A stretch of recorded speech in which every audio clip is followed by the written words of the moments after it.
गुरु नाम लेने से प्रेम की भक्ति या भक्ति घर में उत्पन्न होती है तो कि समझो आनंद ही आनंद है। क्योंकि घर के अंदर भक्ति बहुत अनिवार्य है। इतनी सारी ये माता बहन बैठी है यहाँ पर, कौन कौन चाहता है कि घर में हमारे भक्ति आ जाए? हाथ खड़े करो एक बारी। घर में हमारे भक्ति आ जाए, भगवान आ जाए। हाथ सब खड़े करेंगे। लाना कोई कोई चाहता है, हर व्यक्ति लाना नहीं चाहता। क्यों? क्योंकि उसका घमंड अहम उसके सामने आ जाता है और घर में क्लेश लगातार होता रहता है। तो भाई क्लेश में भगवान कैसे आएंगे? कभी नहीं आएंगे क्लेश में भगवान। ये माता बहन अपनी बहू की बुराई करते रहते हैं, पूरी गली में बुराई कर देंगे, जो रिश्तेदार आएगा उनके सामने कर देंगे, तो इनकी बहू इनको क्या प्रसाद देगी? कभी ना बुझने वाला क्लेश। तो भगवान कैसे तुम्हारे घर आएंगे? केवल छोटी सी बात है, भगवान को लाने के लिए और भक्ति अपने घर में लाने के लिए केवल अपने आप पर विजय पालो। बस थोड़ी सी तारीफ अपनी बहू की कर दो कि मेरी बहू जैसी इस गली में, इस मोहल्ले में नहीं है, इतनी सेवा करती है, चाहे करती ना हो। और बहू भी यही काम कर ले कि मेरे जैसी सास पूरे गांव में नहीं है, चाहे हो ना। यहीं से क्लेश खत्म हो जाएगा। फिर तुम्हारा गुरु नाम काम करेगा, फिर भक्ति आएगी तो घर स्वर्ग बनेगा। अपने घर को तो नरक तुम स्वयं बनाए हो। इसमें किसी का कोई कसूर नहीं है, क्योंकि क्लेश, कलह, अहंकार, क्रोध वो सब हम अपने अंदर लिए बैठे हैं। मेरी माता बहन इतनी बुजुर्ग हो जाती हैं, कुछ भी छोड़ने के लिए तैयार नहीं है कि ये मेरी बहू आई है, घर का चिराग है, ये संभालेगी ना। बस एक अहम ये है कि ये घर मैंने बनाया है, मैं ही इसे संभाल सकती हूं, कोई और नहीं संभाल सकता। अरे भाई, जब इस दुनिया से जाओगे फिर कौन संभालेगा? बताओ कौन संभालेगा? आज ही समझ लो कि तुम इस दुनिया में नहीं हो। केवल और केवल भगवान के चरणों में लग जाओ तो घर में भगवान जरूर आएंगे, ये मेरा वादा है तुमसे। भक्ति आ जाएगी, प्रेम बन जाएगा, भाव आ जाएंगे, अतिथि का सत्कार होने लगेगा, तो घर में भगवान की प्राप्ति हो जाएगी। तुम्हें कह दो जय माता दी। तो प्यारे, छोटा सा है, ज्यादा बड़ा नहीं है। अपने अहंकार क्रोध को त्याग दो, अहम को छोड़ दो, तो भगवान आएंगे। कहते हैं पिता और पुत्र का क्लेश ना हो घर में तो भी शांति बनी रहेगी। पति और पत्नी का क्लेश ना हो तो भी शांति बनी रहेंगी। ये दो क्लेश भी खत्म हो जाए, तीसरा तो प्यारे अपने आप खत्म हो जाएगा। कह दो जय माता दी। अब हाथ उठाओ, कौन कौन अपने घर में क्लेश नहीं करेगा? हाथ उठाओ, ईमानदारी से उठाना। देखो आधों ने तो उठाए ही नहीं। इन बहनों का तो खाना हजम नहीं होगा जब तक अपनी बहू को चार नहीं सुनाएंगी। क्यों? क्लेश करके खाना खाएंगी, तब जाके इनको आनंद आएगा और अपनी बेटियों को फोन कर करके बताएंगी कि आज मैंने संवार दिया। कह दो जय माता दी। फिर गुरु नाम और भक्ति कोई काम ना आएगी प्यारे। ये सत्य वचन है। हंसी की बात जरूर है पर काम नहीं आएगी। आज से ही अपने आप को मार दो, तुम इन संसार में नहीं हो। अगर हो तो केवल गुरु भगवान के लिए और भगवान के लिए हो। उसी दिन से तुम्हारा रूप रंग अलग हो जाएगा प्यारे। आज की फोटो खींच लो और 1 महीने बाद की खींच के देख लेना अपने फोन में, तुम बिल्कुल अलग हो जाओगे इस दुनिया से। कह दो जय माता दी। तो प्यारे, कहीं पर कोई मेला लग जाए, ये माता बहन सबसे पहले जाती हैं।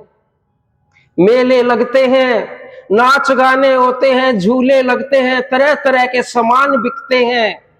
उस मेले में हम घूमते हैं, हमारा मन मैला हो जाता है, हमारा मन अच्छा नहीं होता, हमारा मन पवित्र नहीं रहता, तरह तरह के विचार हमारे मन में आते हैं, क्योंकि वो अच्छा विचार नहीं है। तरह तरह के लोग आते हैं, सब अपनी मस्ती में आते हैं, तो हमारा अच्छा विचार नहीं रहता कभी भी। तो यह सतगुरु दरबार का मेला है, इस मेले के अंदर आइए, हर क्षण, हर पल, हर घड़ी केवल और केवल भगवान का नाम आपको मिलेगा, तो आपके मन के अंदर कैसे बुरे विचार आ जाएंगे। कह दो जय माता दी प्यारे। तो प्यारे आज से ही सोच लेना, मरने का हमारे हाथ में नहीं है, केवल परमात्मा के हाथ में है, जीने का भी उसके हाथ में है। आज से ही सोच लो कि हम केवल और केवल भक्ति के लिए इस संसार में पैदा हुए हैं। तुम गृहस्थ आश्रम से निकल चुके हो, जितने भाई बहन यहां पर बैठे हैं निकल चुके हो, फिर किस चीज की इंतजार कर रहे हो? क्या केवल मरने की इंतजार कर रहे हो कि आज मरे कल मरे? लेकिन उससे पहले कुछ ऐसा कर जाओ कि भगवान भी तुमसे पूछे कि किस गुरु का नाम लिया था, किसकी भक्ति की थी, जो तुम इतने सरल और साधारण आत्मा बन गई हो। कहना बहुत आसान है, करना बहुत मुश्किल है। या तो देखना छोड़ दो, या बोलना छोड़ दो, या सुनना छोड़ दो, वहीं से ठीक हो जाओगे। कह दो जय माता दी, जोर से बोलो, कह दो जय माता दी। अब कौन कौन करेगा ये भक्ति? कौन करना चाहता? अब हाथ उठाओ। समझ में आ गई हो तो बात हाथ उठाओ, भक्ति कौन करना चाहता है? कुछ ग्राफ बड़ा है भाई, कह दो जय माता दी। तो प्यारे, भक्ति प्रेम और भाव से भक्ति प्राप्त होती है, ना कि भक्ति डायरेक्ट प्राप्त हो जाती है। 10वीं क्लास के पेपर देने के लिए पहली, दूसरी, तीसरी, 9वीं तक पढ़ना पड़ता है, जब 10वीं क्लास में आते हैं। इसी प्रकार भक्ति को पाने के लिए सबसे पहले अपने अहम को छोड़ना पड़ता है, अहंकार को छोड़ना पड़ता है, क्रोध को छोड़ना पड़ता है, प्रेम भाव को अपनाना पड़ता है, तब जाकर भक्ति तुम्हारे अंदर उत्पन्न होगी। ये भी एक क्लास है प्यारे। कितना ही बताओ चिल्ला चिल्ला के, लेकिन जब घर जाओगे, जब बहू के कारनामे देखोगे, अपने आप को रोक नहीं पाओगे। एक बहन आई गुरु दरबार में कि सास बहू का तो बहुत बोल दिया गुरुजी, मेरी तो ना तो सास है ना मेरा ससुर है, मुझे तो कुछ भी करने की जरूरत नहीं है। आज का तो सत्संग केवल सास और बहू का था। गुरुजी बोले, बेटे ना तो तेरे सास ना ससुरा, अपने पति की बात मान लिया कर। तो बोला, गुरुजी कुछ भी हो जाए उसकी नहीं मानूंगी, सास होती तो उसकी मान लेती। कह दो जय माता दी। तो प्यारे, उनका दर्जा भी उसी हिसाब से है। कुल मिलाकर सभी बातों का उद्देश्य है कि घर में क्लेश नहीं होना चाहिए, किसी भी प्रकार का नहीं होना चाहिए। हर व्यक्ति सोचेगा कि ये खत्म करना है, तब होगा, फिर भगवान की प्राप्ति होगी। क्योंकि भक्ति करना सरल नहीं है, बहुत टेढ़ा काम है। लाखों लोगों में से कोई कोई गुरु महान संत बनते हैं और गद्दी पर बैठकर उपदेश देते हैं, लाखों लोगों में से, तब भक्ति नसीब होती है। ऐसे नहीं कि हर कोई भगत बन जाए। बोलने से कोई नहीं बनता, मैं भी नहीं बनूंगा बोलने से। हो सकता है कि सारा देख के बोल रहा हूं, या गुरुजी से पूछ लिया कि ये बोल देना। जब तक मैं अपने इन विचारों को अपने अंदर नहीं उतारूंगा, तब तक मैं भी भगत नहीं बन सकता। कह दो जय माता दी। तो प्यारे, बड़ी सुंदर आज की कथा है, भगवान की और प्रेम की, गुरु की कथा है। ये कथा कहने के लिए कथा है, लेकिन आश्रम में किसी सत्य घटना है। क्योंकि गुरु नाम कहते हैं दवाई की तरह काम करता है मरते हुए व्यक्ति के साथ भी। कई बारी जब उसके नसीब में जिंदगी होती है तो हाथ लगाते ही खड़ा हो जाता है, और जब उसका कल्याण होना होता है तो हाथ लगाने से जब कोई व्यक्ति मरने वाला है, प्राण नहीं छूट रहे, तुम भी देखते होगे, कोई बताता है गाय दान करो, इसके प्राण छूट जाएंगे। 6-6 महीने बिस्तर में पड़े हैं, घर वाले परेशान हैं और सब प्रार्थना करते हैं, उसको पाठ पढ़ाया जाता है गीता का, गौ की पूंछ पकड़ा के गौ का दान किया जाता है। किस लिए? कि इसके प्राण छूट जाएं। ये बिस्तर पर पड़ा है, तड़प रहा है। सब लोग भगवान से आराधना करते हैं, कोई नारियल चढ़ाता है, कोई कुछ, कि इसके प्राण छूट जाए जल्दी से, लेकिन नहीं छूटते। प्राण छोड़ने के लिए भी भगवान के सामने अरदास लगाई जाती है प्यारे। और तुम्हारे पास इतना कीमती जीवन और इस गुरु दरबार के मेले में तुम बैठे हो और फिर भी खाली लौट कर चले जाते हो, बड़े मूर्ख हो। जरा भी सोच नहीं पाते कि गुरु महाराज हमें क्या देते हैं। केवल एक ही बात का सुमिरन कर लो, कुछ ज्यादा विचार करने की जरूरत नहीं, तब भी तुम्हारे को भगवान के दर्शन हो जाएंगे, ये मेरा वादा है। कह दो जय माता दी। तो प्यारे है, कैसे बहुत छोटा सा गरीब व्यक्ति, लेकिन भगवान में बड़ी आस्था। गांव में छोटे छोटे मंदिर होते हैं, उस मंदिर की पूजा पाठ करने लगा। बड़े दिनों से बंद पड़ा था, कोई नहीं करता था, और माता रानी की छोटी सी उसके अंदर मूर्ति, बिल्कुल 1.25 फुट की, कोई उस मंदिर में आता ही नहीं था। उसने विचार लगाया कि इस मंदिर में कोई आता नहीं, मुझे तो केवल भक्ति करनी है, इस संसार में कहीं भी बैठकर कर सकता हूं, लेकिन इससे अच्छा स्थान मुझे मिलेगा नहीं। अब धीरे धीरे उसने आरती पूजा पाठ आरंभ कर दी, मंदिर को साफ सुथरा करने लगा, और देखते ही देखते कुछ महीनों में उस मंदिर की रंगत बदल दी। कह दो जय माता दी। क्योंकि भगवान से, माता रानी से प्रेम हो गया उसे। हर चीज का ध्यान रखे, भोग बनाए तो पहले भोग लगाए, अपने वस्त्रों की तरफ कोई ध्यान नहीं है। फटी हुई धोती पहन रहा, फटा कुर्ता, लेकिन भगवान का काम पहले करे, मैया रानी का काम पहले करे। रोज स्नान कराना, भोग लगाना, मंदिर को साफ करना, धूप बत्ती अगरबत्ती, कोई आ जाए तो उसको प्रसाद देना। अब गुरुजी ने कहा कि भक्ति करनी है, सबसे पहले तो अभी जैसे 10 देवियों की यात्रा जाती है, गुरुजी ने कहा सभी चलना। गुरुजी चल पड़ते। कहते हैं कि मां के दरबार में नए वस्त्र पहन कर जाते हैं, एक भी नहीं है। इतने सिलवाएंगे, इतना किराया हो जाएगा, कौन पैसे देगा?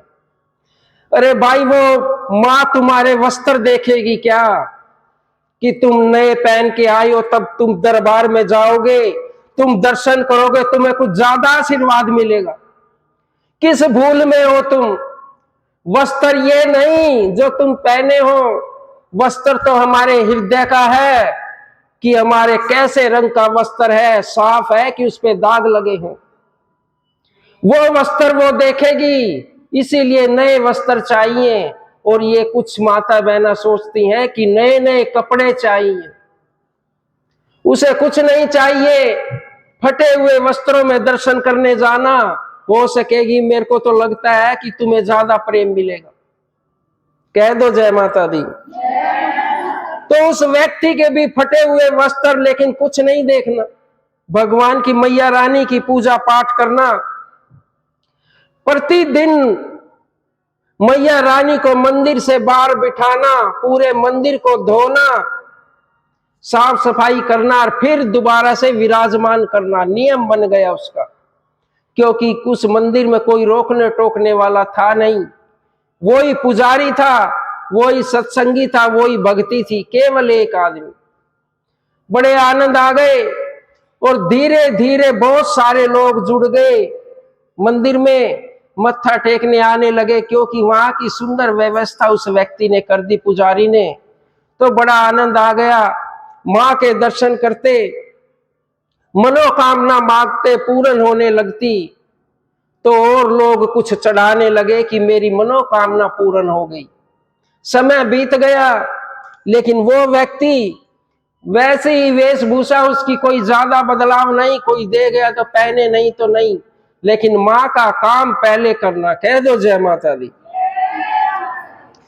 तो प्यारे, जब एक दिन एक दूसरे पुजारी के लगा कि ये मंदिर मैं ले लूं, बहुत लोग आते हैं यहां पर, बहुत चढ़ावा आने लगा, अच्छा माल आने लगा कि मेरा घर चल जाएगा, खूब खाऊंगा। लेकिन इस पुजारी को, इस व्यक्ति को कैसे यहां से भगाऊं, विचार ये लगाने लगा। लेकिन वो व्यक्ति अपनी भक्ति की धुन में केवल और केवल भक्ति करे, इससे ज्यादा कुछ नहीं सोचना। वो तो आया ही भक्ति करने था। लेकिन जब दूसरे व्यक्ति के मन में विचार आया कि इसको कैसे भगाऊं और यहां का पुजारी मैं बन जाऊं, इतने सारे लोग आते हैं, बहुत यजमान बन जाएंगे, मेरा घर का खर्च चलेगा, ऐसे विचार मन में आए। युक्ति बहुत लगाई पर काम ना आई। लेकिन कहते हैं, जब हमारे विचार गिरते हैं, किसी से हम द्वेष रखते हैं, तो हमें खुद नहीं पता होता कि हम कितने गिर जाते हैं। कह दो जय माता दी। तो प्यारे, उस पुजारी ने एक बहन से मिलकर युक्ति लगाई कि तुम इस पर झूठा मुकदमा लगा दो, मेरे साथ गलत काम किया है, पुलिस में रिपोर्ट कर देंगे, पकड़ के ले जाएगा, बाहर ये आएगा नहीं, और मैं यहां पर पुजारी बन के बैठ जाऊंगा। कह दो जय माता दी। क्योंकि द्वेष भाव के अंदर आदमी खुद से इतना गिर जाता है कि सोच नहीं पाता कि मैं कर क्या रहा हूं। हर कार्य जो करता है उसे वो सही लगने लगता है। क्यों? वो द्वेष भाव से उन कार्य को देखता है। ऐसा ही किया, एक बहन ने लगा दिया और पुलिस में रिपोर्ट कर दी। ये सुनते ही पुलिस तुरंत आई और वो मंदिर की सफाई कर रहा था। मूर्ति बाहर रखी थी एक चबूतरे पे और पूरे मंदिर को धो रहा था। अब जैसे ही आया, पुलिस आई और उसको, तो पुजारी को उठाया और थाने में ले गई। अब यहां नहीं चलेगा कुछ, वो कहता रहा कि मैंने कुछ नहीं किया, और वास्तव में कुछ किया भी नहीं। फिर भी उठाकर ले गई। बेचारे को बहुत मारा, सुनाया, लेकिन वो बहन भी नहीं मानी। होके अदालत में चला गया और केस आ गया कि ये गलत है, उसको जेल हो गई।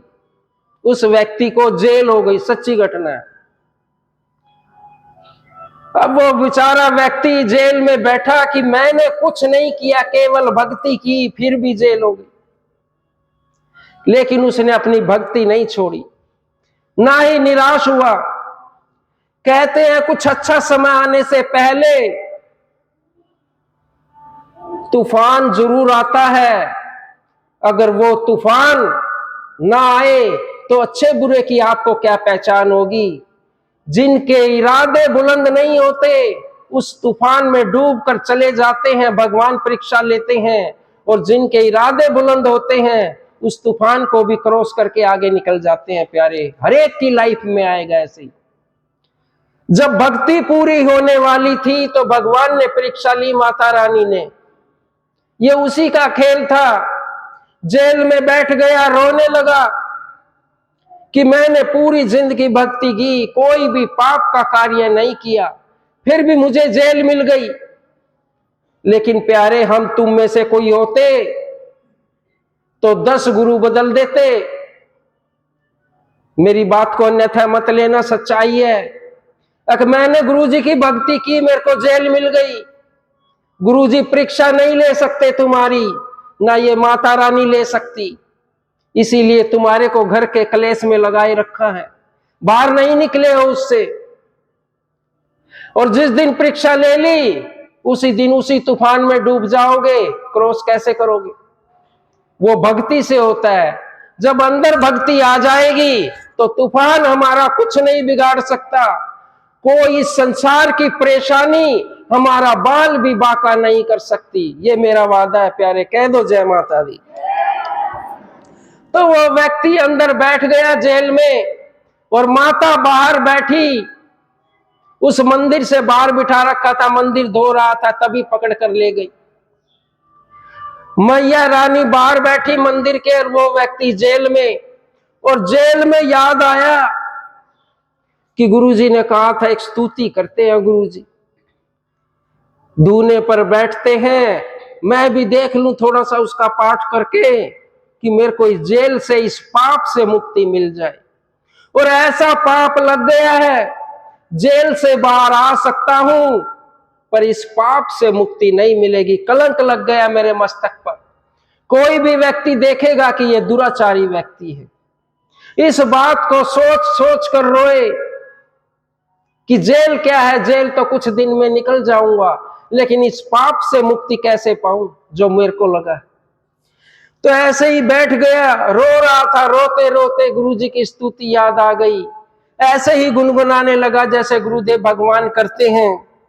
या देवी सर्वभूतेषु शक्ति रूपिणे संस्थिता, नमस्तस्यै नमस्तस्यै नमस्तस्यै नमो नमः। या देवी जगदम्बा रूपे नमस्तस्यै नमस्तस्यै। सभी नाम लिए, कण कण में भगवान विराजमान है, कण कण के नाम लिए। स्तुति 7 श्लोक की है, उसके 100 श्लोक बना दिए स्तुति के गुरुजी के सुनकर। फिर रोने लगा, जेल में खाली बैठा, 3-4 घंटे निकल गए।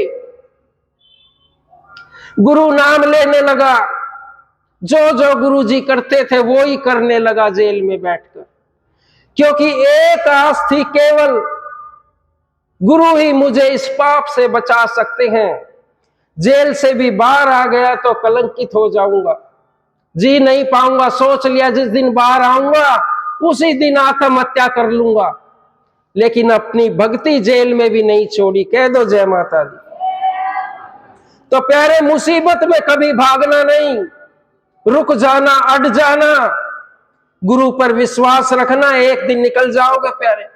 बहुत सारे ऐसे भगत हैं, मुसीबत आई है मेरे सामने लेकिन भागे नहीं, विचलित नहीं हुए, अपने गुरु पर विश्वास रखा। वो मुसीबत तो क्या छोटी सी लगी और निकल गए सब। तो ऐसे ही उसके साथ थी। और उधर मैया जी बाहर बैठी हैं मंदिर के। तो भक्तों ने कहा कि रोज अंदर लगाते थे, अब वो नया पुजारी रख लिया जिसने उसको बाहर निकाला था। एक काम करो पुजारी जी, अब आप मैया को अंदर उठाओ और बिठा दो वहां पर सिंहासन पर। अब ये मंदिर का कार्य सारा तुम करोगे। वो तो गंदे आदमी थे, जेल में चले गए। जैसे ही पुजारी ने मैया को उठाया, उठाना तो बहुत दूर की बात, हिल तक भी नहीं पाई, हिली नहीं। बहुत कोशिश की पुजारी ने। अब और लोग भी खड़े थे बहुत सारे, उन्होंने सोचा कि वो जो पुजारी गया ना पहले, कुछ मूर्ति के नीचे लगा गया है कि चिपक गई है, एक आदमी से नहीं उठेगी, 10 आदमी लगे। लेकिन भाई ये गुरु की वाणी थी, क्योंकि कलंक हटाना था, भक्ति को जागृत करना था। जब तक लोग देखेंगे नहीं कि इस भक्ति में ताकत कितनी है, तब तक कौन मानेगा गुरु को, कौन मानेगा इस मां को। ऐसे तो साधारणता से तो वो भक्ति कर रहा था, अब उसे पार उतारना था, तो ये परीक्षा ली। 10 आदमियों ने मैया रानी को छोटी सी फोटो को रखना चाहा, लेकिन हिला नहीं, एक तिल बराबर भी नहीं ली, वहीं खड़ी रही। फिर कुछ लोगों ने दिमाग लगाया कि एक काम करो, चिपका के चले गए हैं, कुछ ले आओ कसी फावड़े, इसको चारों साइड से खोद देंगे और वहां पर मंदिर में विराजमान कर देंगे। कह दो जय माता दी। सारे काम हो गए, लेकिन मां की मूर्ति मंदिर के बाहर चबूतरे से हिली नहीं, जिसके अंदर वजन केवल 1 से 1.5 किलो, क्योंकि ये मां की शक्ति थी, गुरु की भक्ति थी, हिली नहीं। किसी ने कहा कि एक काम करो, उन्हीं पंडित जी को बुला लाओ थोड़ी देर के लिए, जो पहले रहते थे यहां पर, और वो इनको मंदिर में उठाकर रख देंगे, उनको पता होगा क्या किया, और फिर उनको वापस भेज देंगे।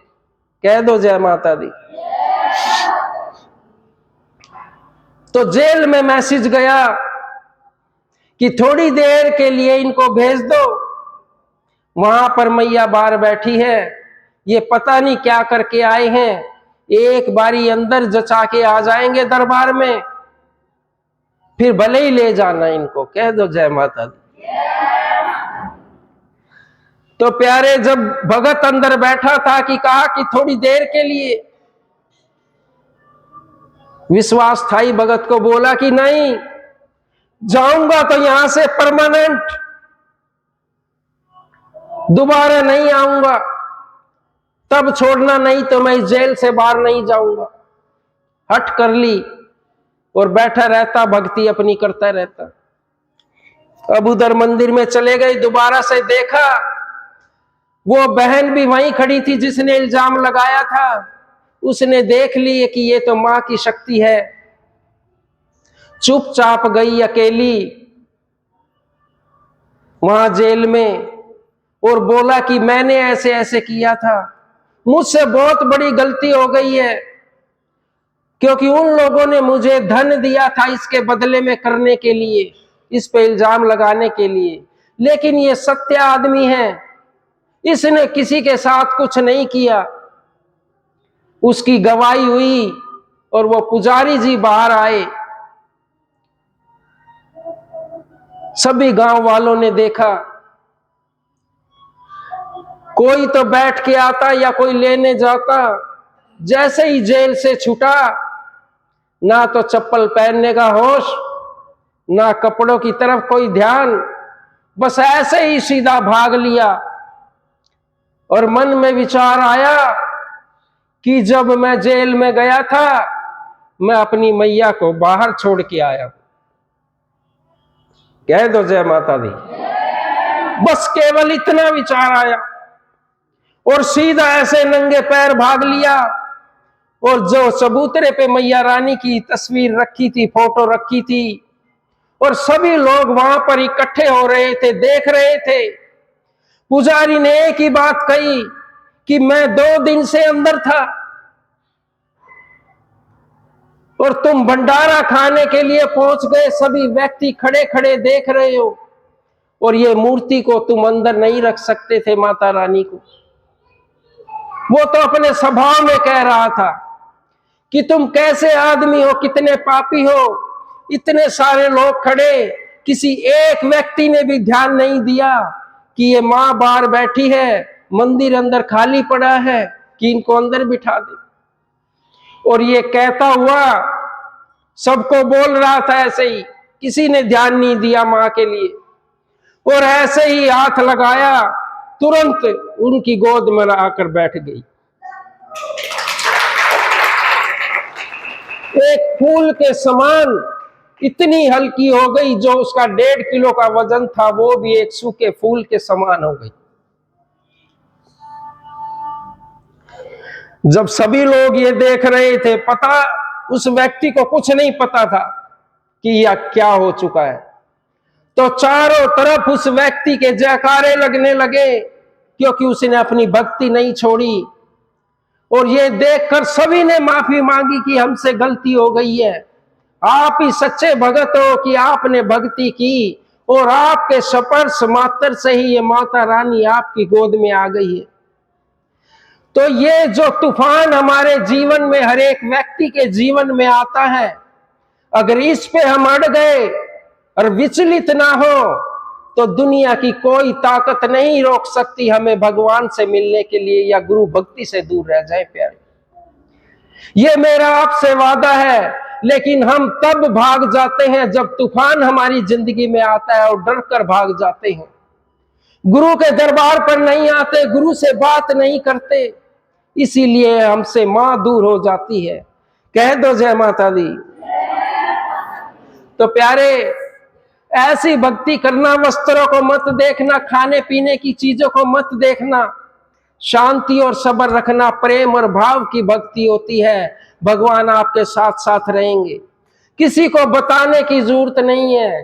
कहते हैं किसी व्यक्ति को भगवान के दर्शन हुए हैं, इस वाणी से, इस शब्दों से उस भगवान का वर्णन इस संसार में कोई नहीं कर सकता। भगवान का वर्णन भले ही आंखों से उसको दर्शन हो गए हो, केवल वही व्यक्ति उसका मनन कर सकता है जिसकी दिव्य नेत्रों ने भगवान के दर्शन किए। उसका वर्णन कोई नहीं कर सकता। कह दो जय माता दी।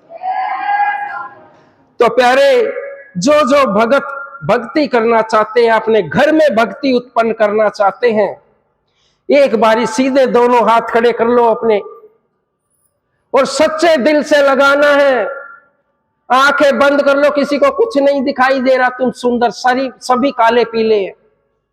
सुंदरता हमारे जीवन में कोई काम ना आएगी, काम आएगा केवल हमारा हृदय और हमारी आत्मा काम आएगी, जो हमारे भगवान के चरणों में लगी है। कर ले मैया से प्यार नहीं पछताएगा, कर ले मैया से प्यार नहीं पछताएगा, झूठा है संसार धोखा खाएगा। कर ले मैया से प्यार नहीं पछताएगा, झूठा है संसार धोखा खाएगा। कर ले मैया से प्यार नहीं पछताएगा, झूठा है संसार धोखा खाएगा।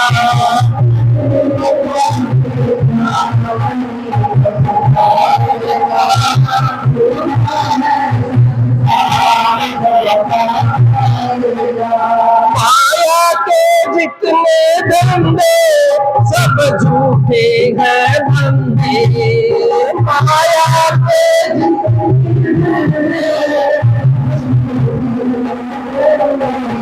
उनके जले मन गंदे, अखियों से बिल्कुल अंधे।